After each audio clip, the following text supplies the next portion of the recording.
नमस्कार. स्वाद आपल्या घरचा या रेसिपी चॅनलवर तुम्हा सर्वांचे अगदी मनापासून स्वागत आहे. बाप्पांच्या येण्याची आता चाहूल लागलेली आहे आणि बाप्पांना येण्यासाठी काही दिवसच आता उरलेले आहेत.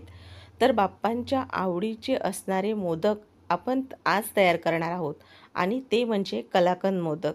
अगदी कमी साहित्यांचा वापर करून तुम्ही अगदी मार्केटसारखेच कलाकंद मोदक आता घरीसुद्धा तयार करू शकता. तर बोलण्यात वेळ न घालवता चला आपण लगेचच बाप्पाच्या प्रसादाची तयारी करूया. तर इथे बघा, मी जे साहित्य घेतलेलं आहे त्यामध्ये 1 कप इथे मी दूध वापरलेलं आहे. दूध रूम टेम्परेचरचंच वापरलेलं आहे. इथे अर्धा लिटर दुधापासून पनीर तयार केलेलं आहे. पनीर हे घरीच तयार केलेलं आहे.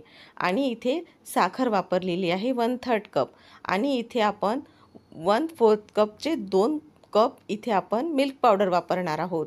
तर आपण घेतलेली मिल्क पावडर आपण या मिक्सरच्या भांड्यामध्ये टाकून घेणार आहोत आणि त्यामध्ये आपल्याला या कपामधील दूधच टाकायचं आहे. इथे दूध आपण रूम टेम्परेचरचंच वापरलेलं आहे. आता हे मिक्सरला आपण फिरवून घेणार आहोत. त्यामुळे त्यामधील पूर्ण गुठळ्या ह्या मोडल्या जातील. आता आपण हे बाजूला ठेवून घेऊया. आणि इथे मी परत सांगते तुम्हाला, 1/4 कप आपल्याला 2 वेळा घ्यायचे आहेत, म्हणजे अर्धा कप मिल्क पावडर. आता आपण हे दूध एका भांड्यामध्ये टाकून घेणार आहोत आणि दूध आपण 4 ते 5 मिनटं छान असं गरम होऊ देणार आहोत. आता दूध आपल्याला आटवायचं नाही आहे. आता दूध गरम झाल्यानंतर त्यामध्ये आपण इलायची पूड घालणार आहोत. त्यामुळे आपल्या मोदकांना छान असा सुगंध येणार आहे. तर आता पूर्ण छान दूध आपण शिजवून म्हणजेच उकळून घेतलेलं आहे. आणि पनीर करताना पनीरसाठी जे दूध वापरलेलं आहे ते फुल फॅट क्रीम दूध आपण इथे वापरलेलं आहे. तर आता हे पनीर आपल्याला हाताने छान असं कूस करून घ्यायचं आहे, म्हणजेच तोडून घ्यायचं आहे हाताने. आता पाहू शकता, पनीर हे छान ताजं असल्यामुळे किती छान दिसत आहे आणि आपलं हे पनीर आपल्या या जे आपण मोदक करणार आहोत त्यातसुद्धा छान लागणार आहे. आता आपण यामध्ये साखर घालून घेतलेली आहे आणि साखरसुद्धा आपण यामध्ये पूर्ण विरघळवून घ्यायची आहे. आता साखर पूर्ण विरघळवून घेतल्यानंतर यामध्ये आपण पनीर घालणार आहोत. पनीर तुम्हाला हाताने असं कुस्करून घालायचं नसेल तर तुम्ही खिसणीवर खिसूनसुद्धा यामध्ये घालू शकता. तीही एक सोपी पद्धत आहे. आता घातलेलं पनीर आपण चमच्याने छान असं मोडून घेणार आहोत, म्हणजे छान एकजीव असं हे तयार होतं.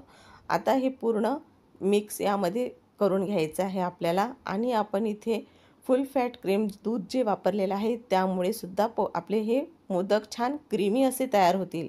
आता आपण जी मिल्क पावडर दुधामध्ये मिक्सरला फिरवून घेतलेली होती तीसुद्धा यामध्ये घालायची आहे आणि त्यामुळे आपल्या दुधाला छान दाटसरपणा यायला सुरुवात होते. आता पाहू शकता आपण, असं सतत आपल्याला हे फिरवायचं आहे. त्यामुळे तळालासुद्धा आपलं हे जे मिश्रण आहे ते लागणार नाही. आपल्याला सतत असं हे ढवळत राहायचं आहे, कारण मिल्क पावडरमुळे आपल्या या दुधाला लगेचच दाटसरपणा यायला सुरुवात होते. आणि आपलं हे छान शिजल्यानंतर घट्ट जसजसं होईल तसतसं छान यामधून जे याला असं क्रीमी टेक्स्चर येणार आहे. तर कारण आता आपण दूधसुद्धा चांगल्या म्हणजे प्रतीचं वापरलेलं आहे आणि इथे पनीरसुद्धा आपण घरीच तयार केलेलं आहे. तर आता इथे पाहू शकता, हा छान याला दाटसरपणा आलेला आहे. आता तुम्ही हे जे तयार झालेलं सारण किंवा मिश्रण आहे ते एका भांड्यामध्ये आपल्याला काढून घ्यायचं आहे आणि याला थंड होऊ द्यायचं आहे आणि नंतरच मग आपल्याला हे मोदक तयार करायला घ्यायचे आहेत. आता हे एका प्लेटमध्ये मी काढून घेतलेलं आहे आणि छान गार होऊ दिलेलं आहे.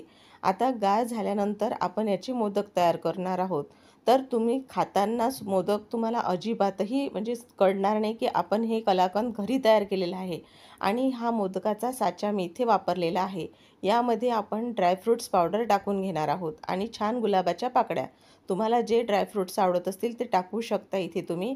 आणि गुलाबाच्या पाकळ्यांऐवजी केसरचा सुद्धा वापर करू शकता. साच्यामध्ये छान आपल्याला टोकापर्यंत हे सारण भरून घ्यायचं आहे आणि नंतरच याचे मोदक आपल्याला तयार करायचे आहेत, म्हणजे छान असे मोदकांना कळ्यासुद्धा पडल्या जातील. तर आता छान दाब देऊन आपल्याला हे सारण यामध्ये भरायचं आहे आणि असा मोदक आपल्याला याचा तयार करायचा आहे. आता पाहू शकता, इकडूनसुद्धा मी छान यामध्ये सारण दाब देऊन भरून घेतलेलं आहे.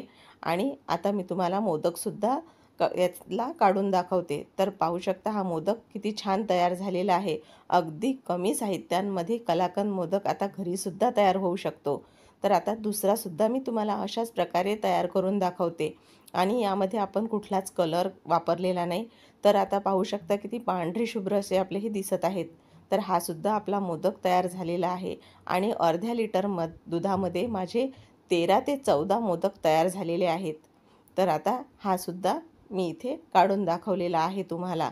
तर तुम्हाला ही मोदकांची रेसिपी माझी कशी वाटली हे मला कमेंट करून नक्की कळवा. व्हिडिओ आवडल्यास व्हिडिओला जास्तीत जास्त लाईक व शेअर आणि अजूनपर्यंत माझ्या चॅनलला तुम्ही सबस्क्राईब केलं नसेल तर सबस्क्राईब करायला मात्र विसरू नका. धन्यवाद.